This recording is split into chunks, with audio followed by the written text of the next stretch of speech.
Leah Simoncelli had gone to Chile for a semester of study to brush up her language skills and immerse herself in the culture. What happened, though, just 10 days after her arrival in February of this year was something that made her study abroad experience much different. We were in downtown Santiago, and we had just gotten into a taxi, and we felt like a rumbling in the road and saw a green light, and the taxi driver stopped, and he went, demasiado fuerte, which is like too strong, too strong. And I had never felt an earthquake before, and we didn't realize at that point that it was an 8.8, that it was just like a crazy, horrendous earthquake because we were about 5 hours outside of the epicenter. At the time, Simoncelli was taking a class with a non-profit called Foundation for Overcoming Poverty.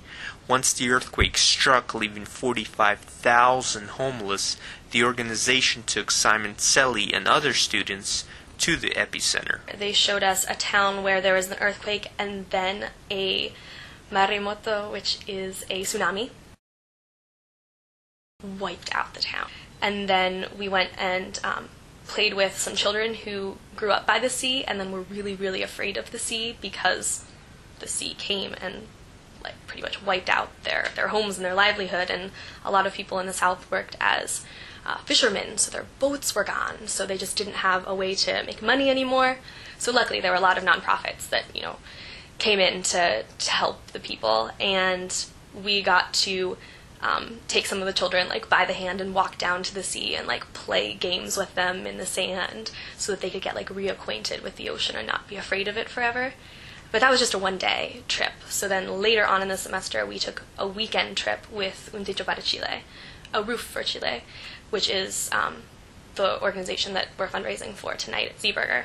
Simoncelli, a public communication and Spanish major, said that she's focusing her honors capstone to help raise money for victims of the disaster through fundraising events such as the one held at Seaburger on November 9th. She was recently selected as a recipient of the Pearson Prize for Higher Education, a national award that recognizes community service and leadership. Simoncelli was one of 20 students nationwide that received the award out of more than 10,000 undergraduate applicants. She has raised about $700 so far for rebuilding efforts in Chile.